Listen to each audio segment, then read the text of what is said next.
One of the most efficient ways in which a creator can reinvigorate the genre he or she is working on is with the deconstruction of that genre. Throughout the anime community, deconstruction has been a buzzword used to describe any work that explores genres or tropes in greater detail, oftentimes satirizing them or viewing them in a cynical manner. However, there is a tendency among anime viewers to confuse deconstruction with subversion, a mistake that has been made time and time again when analyzing anime projects of years past. Rather, in order to fully understand what a deconstruction entails, I point to infamous anime writer Gen Urobuchi's touchstone project from the mid-2000s, Blue's Clues. For those not antiquated with this show, Blue's Clues stars a blue dog and her partner Steve as they uncover mysteries occurring in their daily lives. Similar to most mystery shows, the duo manage to solve mysteries through the use of clues, which are represented by blue paw prints. Eventually, after finding all of these paw prints, Steve typically sits in his thinking chair, a device by which he can formulate answers to his quandaries. Before delving into what makes the plot of Blue's Clues a deconstruction, I want to point out the aesthetic design of this anime. As you can see, the entire world of this show is crafted in 2D, save for our protagonist. Urobuchi is known for using vivid styles in his shows, especially those with contrasting elements, and this penchant bleeds into this project. Take note, however, of the vibrant colors on display, a novelty for his works and a novelty for the thriller genre as well.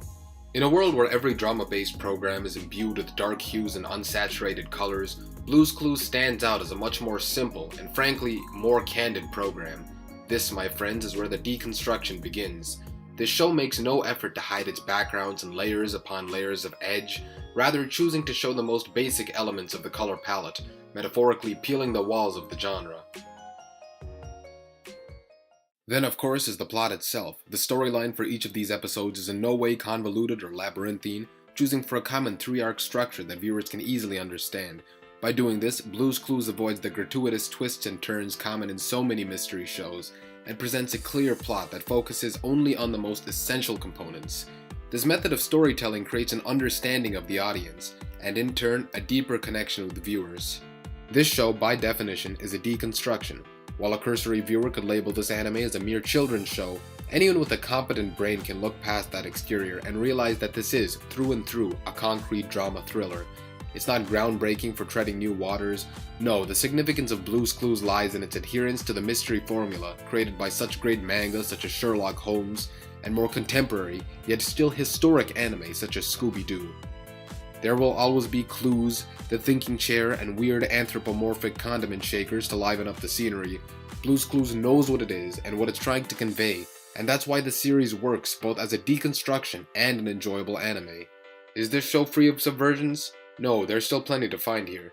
Blue, despite most people's initial expectations, is a female, and Steve is not the only three-dimensional human in this reality, but these are all minor aspects of the show that doesn't detract from its core narrative. What will distract from an anime's narrative, however, is a paradigm shift. Later on in the show's history, Steve retired and left Blue's Clues, letting his brother Joe take charge. While I never found Joe's inclusion to be too much of a bother, I'm well aware of the criticism surrounding his character online, and admit that Joe's existence mars my immersion with the show. Here we have a show that, for several seasons, has maintained a state of consistency, only to have such a major change. The core values of the anime remain the same, and yet there's no hiding the fact that an element of this show was transformed for good. The best comparison I can give is with the 4th season of Drake and Josh, where one of the titular leads, Josh, loses a significant amount of weight. I'll discuss this transformation in a future video, but needless to say, my experience of the show was altered as a result of the loss of Fat Josh. Thus, as a show, while Blue's Clues hits extremely high highs in terms of deconstruction, it has its major faults. In the end, I give this show an 8 out of 10. While there are flaws with this anime, I still recommend it to anyone looking for a unique take on the drama genre.